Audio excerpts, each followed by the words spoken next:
Nasir is not this man's real name, as he does not wish to be identified. This Somalian arrived in the UK in 2021 on a small boat via Italy, fleeing the incessant attacks of the Al-Shabaab terror group. I came to the UK for freedom, safety and stability because back in Somalia that was not an option, but I'm still not free here in the UK. Nasir is entitled to a weekly stipend of $57, but is not allowed to work. I have applied 3 times to be granted the right to work, and even $57 a week is not enough. But if they give me the right to work, I can do work by myself. Nasir is part of the growing backlog of migrants waiting for a decision to be made on their claim, or risk being sent to Rwanda to wait for approval or start a new life.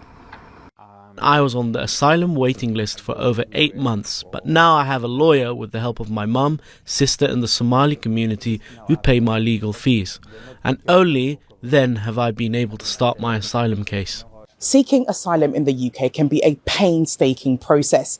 Typically, when migrants arrive in the UK, they are screened in an interview by the Home Office. This will determine whether they are eligible for refugee status and if their claim is valid in the UK.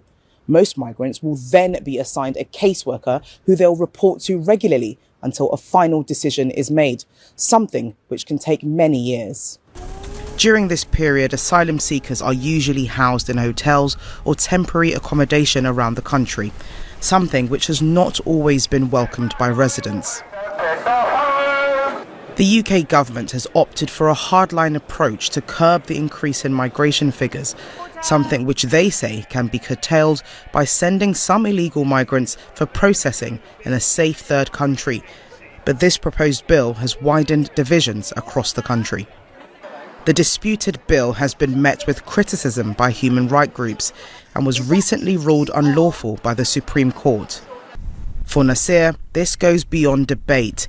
His fate remains in limbo, previously escaping violence, but now encountering uncertainty. His future now tied to a bill beyond his control. Lape Larinoye, TRT World, London.